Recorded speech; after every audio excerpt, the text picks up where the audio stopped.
할로. 오늘은 마태복음 26장 말씀처럼 이것은 죄사함을 얻게 하려고 많은 사람을 위하여 흘리는 바 나의 피, 곧 언약의 피니라. 아멘.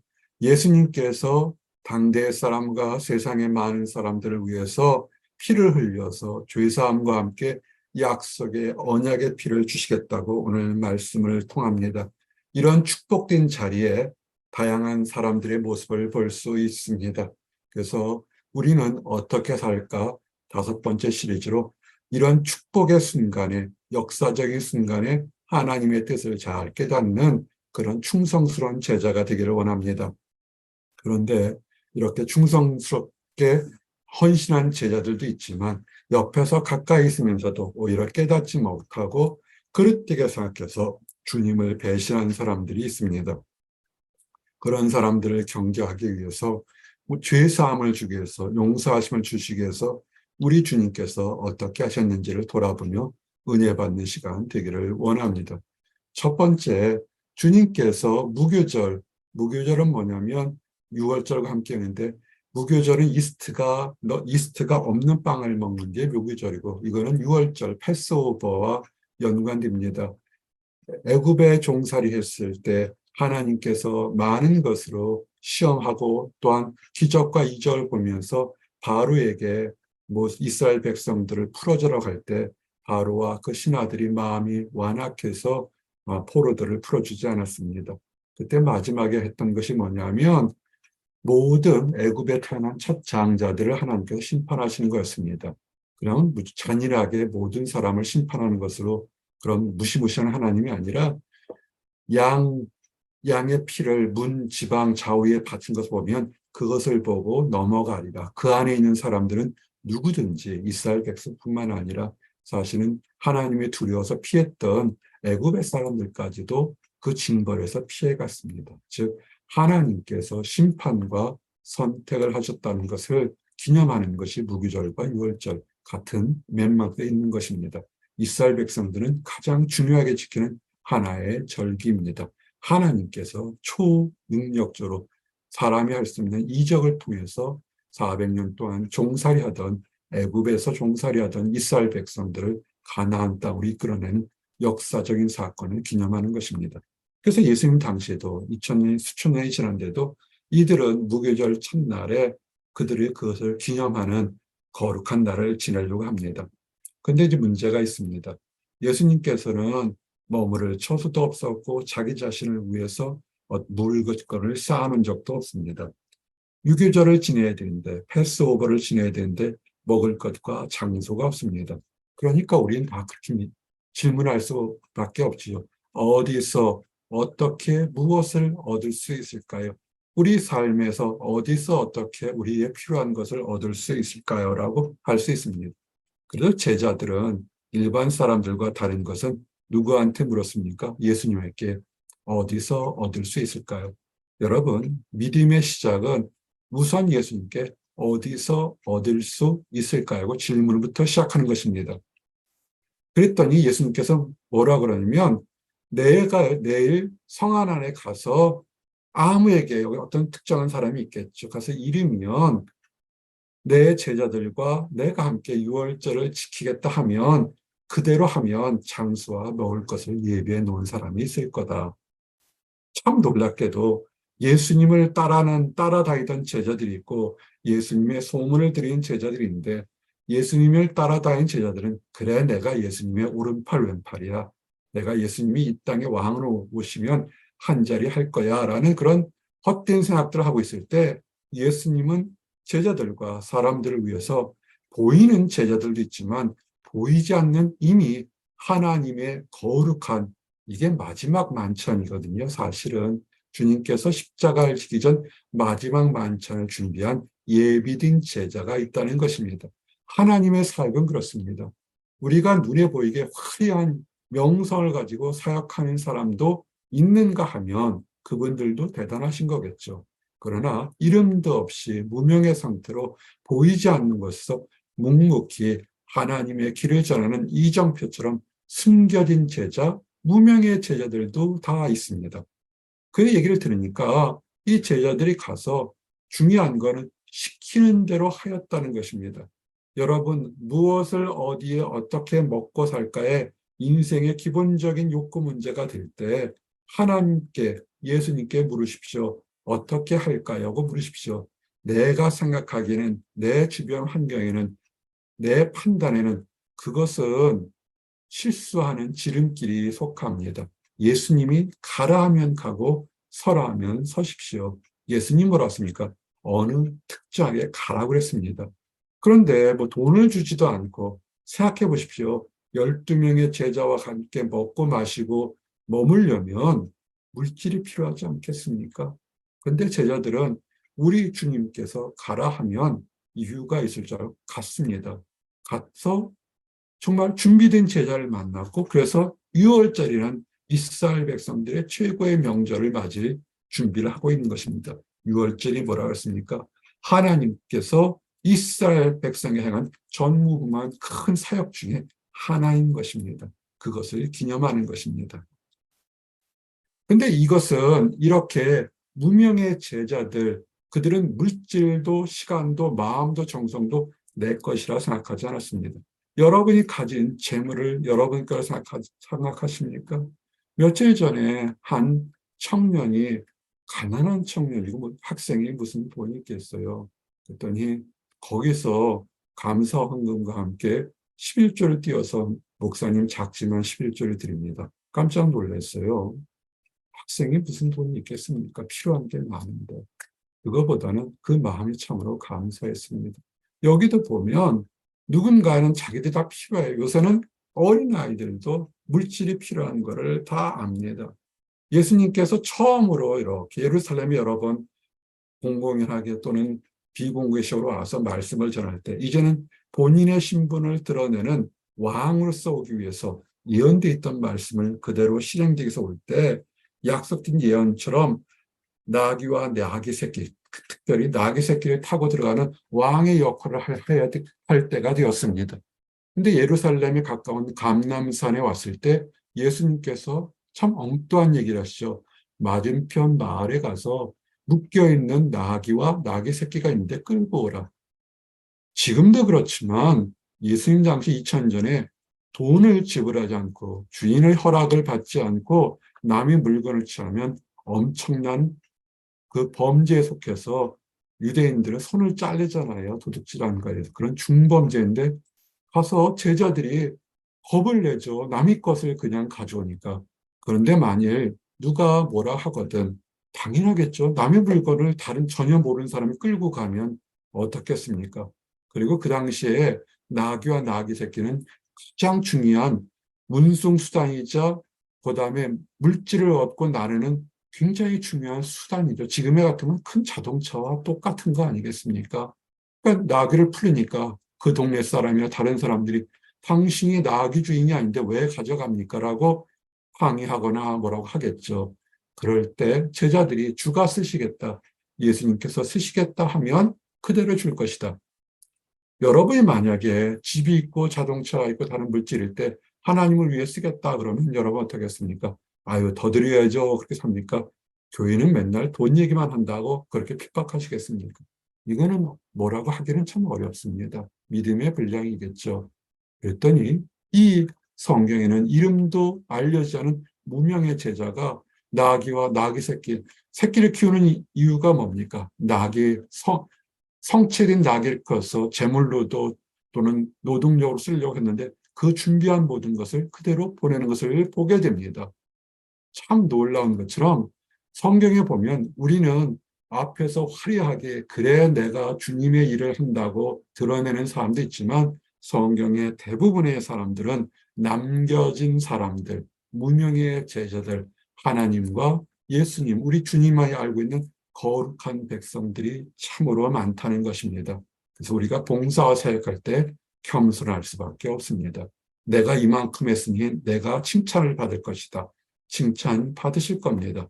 그러나 이름도 없이 빛도 없이 하나님의 일을 수고하는 허다한 정말 많은 사람들도 있다는 걸 아시고 우리는 겸손할 수밖에 없습니다.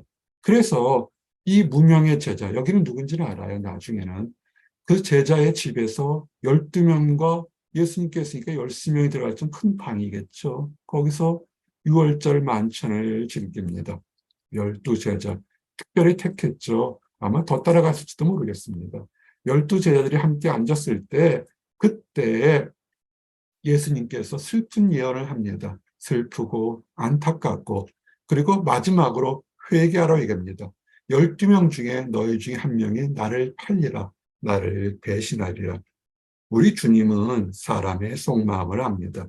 우리가 기도할 때나 우리가 사람 눈을 의식해서 중언부언하는 거 그거 마셔야 될 것이 뭐냐면 우리의 속마음을 알죠.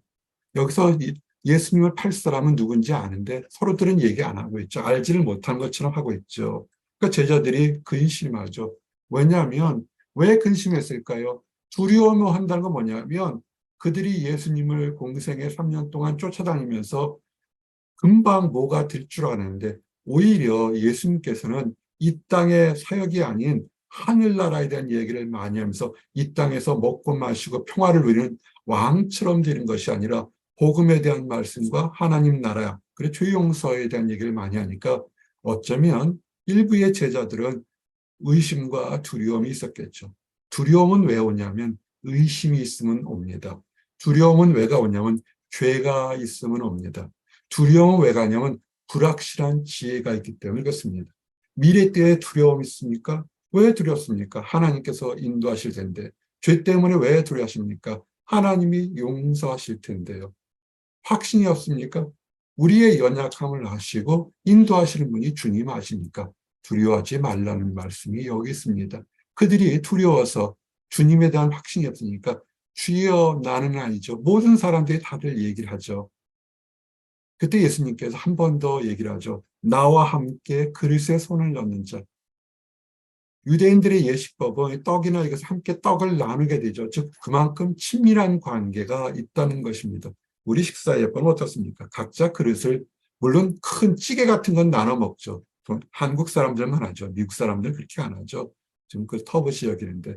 그런데 유대인들은 그런 국이 아니라 떡 그릇에 속에 있는 것을 손을 함께 놓고 뜯어 먹습니다. 그만큼 친밀한 관계, 나와 함께하는 친밀한 관계에 있는 모습을 보이는 사람이 오히려 남들 보기에는 와, 예수님과 함께 있으면서 얼마나 친밀하고 얼마나 예수님이 사랑할까라고 생각하는 그 사람이 오히려 배신한다는 것입니다. 여러분, 우리가 예배당 문을 받고 열심히 예배 드리는 것 같지만 주님을 알고 주님과 함께 있는 것 같지만 우리가 주님에 대한 확신이 없다면 우리는 연약하고 두려울 수밖에 없습니다. 예수님께 세 번째로 얘기를 하죠. 화 있을진저.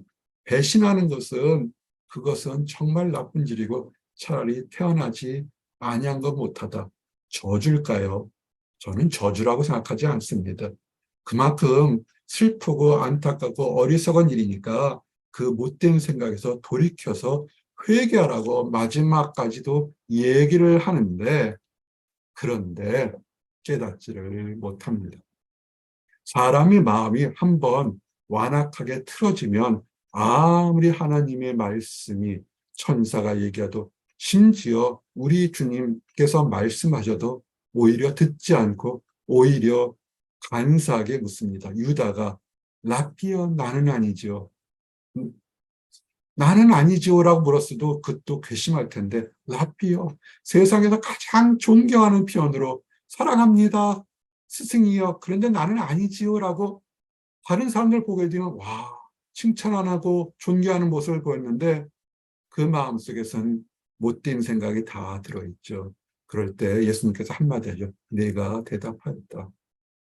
나는 아니죠는 그 말이 아니라 네 마음속에 있는 네가 모든 것을 대답하였다. 그렇죠. 우리는 얘기하죠. 나는 아니지요. 내가 언제 하나님을 멀리했습니까? 나는 아니지요.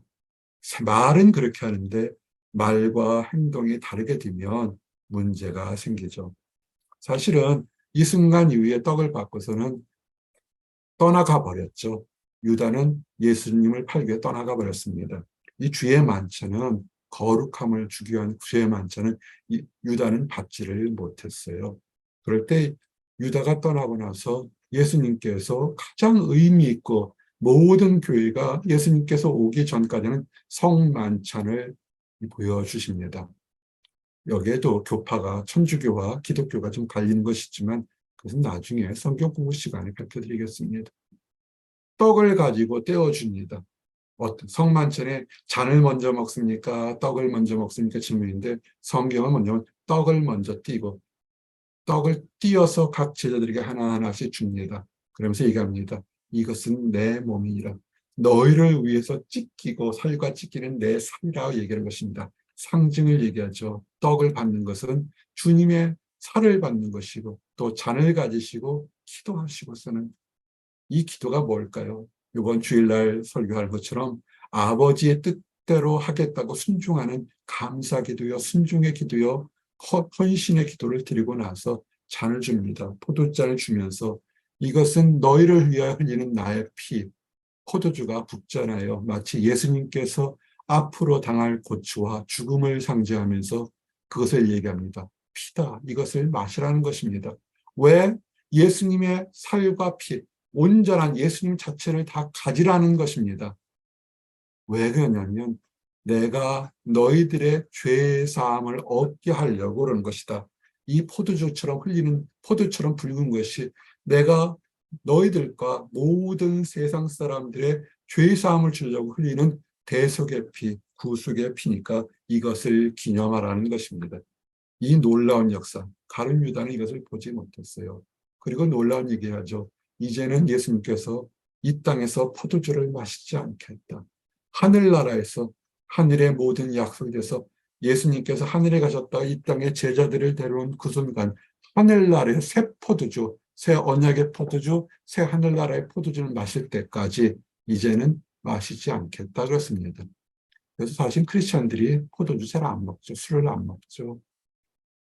그러면서 그들이 이 약속을 듣고 참 중요한 그들이 찬미하고 하나님을 찬양하고 감람산으로 갑니다. 현재 진행이죠. 이렇게 찬양하고 간 사람들이 어떻게 됐을까요?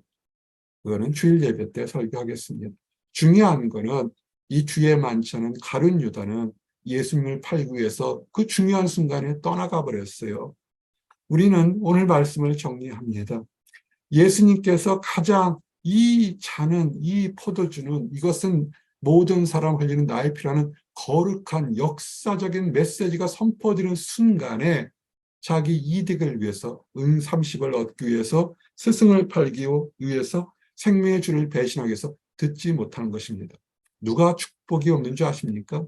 하나님의 말씀을 듣지 못하는 사람, 하나님의 말씀을 듣지 못하기 때문에 예배에 등한시하는 사람, 예배에 등한시하기 때문에 하나님의 약속과 보호하심을 깨닫지 못해서 두려워하고 초조하고 원망하는 사람들입니다. 여러분, 위기의 순간일수록 말씀을 사모하시고 예배를 사모하시고 하나님의 약속을 더 간절히 바라보셔야 됩니다. 그렇지 못하면 가룟유다처럼 3년 동안 열심히 쫓아다녔지만 마지막 주의 만찬에 이 메시지는 전혀 듣지를 못했어요. 요한복음에 들면 약속이 있는데 그건 다시 설명하겠습니다. 가룟유다가 떠나니까 성령의 역사이라는, 즉 여러분들이 세상 것을 버릴 때, 나의 가치의 어리석음을 버릴 때 성령의 역사가 일어납니다. 이 말씀처럼 언약의 피를 깨닫고 축복받는 나와 여러분들이 되시기를 원합니다. 기도합니다. 이것은 죄사함을 얻게 하려고 많은 사람을 위하여 흘리는 바 나의 피, 곧 언약의 피니라. 아멘. 이 말씀을 듣지 못한 사람들도 많고 또 이 말씀을 교묘하게 회방해서 마치 이단과 사이비는 엉뚱한 얘기를 할 때가 참 많습니다. 언약의 피는 우리 주 그리스도 예수의 피만이요, 그 피만이 우리를 죄에서 구원할 수 있고 그 피를 통해서 우리는 죄인이었지만 눈과 같이 휘어져서 하나님 앞에 나아갈 수 있다는 것을 깨닫게 하심이라 감사합니다. 내 자신의 노력이나 경험이나 권세나 능력으로 하나님 앞에 나아가는 것이 아니라 우리를 위하여 십자가에 달려 죽으시고 부활하신 예수 그리스도의 피만이 하나님 앞에서 용서받고 거룩해지고 하나님의 약속의 땅 영생의 문으로 들어가는 열쇠요 축복임을 깨닫게 해주심을 감사합니다. 이 약속을 기뻐하며 이 축복을 기뻐해서 오늘도 예배에 참석한 모든 성도들을 축복하시고 인도하여 주시옵소서. 그러나 하나님을 알지 못하기 때문에 세상 것이 너무나 바쁘고 두렵게 여겨서 말씀을 멀리하고 말씀을 듣지 않으려 하고 예배에 참석하지 않은 안타까운 사람들이 있습니다. 아버지, 그 안타깝고 두렵고 회방하는 사람들까지도 위해서 십자가에 달려 죽으시고 오랫동안 기다리시고 인내하신 줄 압니다. 그 안타까운 사람 한 사람이라도 하나님 말씀을 듣고 두려움 없이 충성된 하나님의 제자요 약속을 따른 언약의 피 약속을 따라가는 축복의 자녀들이 되도록 허락하여 주시옵소서. 늘 감사드립니다. 예수 그리스도 이름 받들어 기도드렸습니다. 아멘.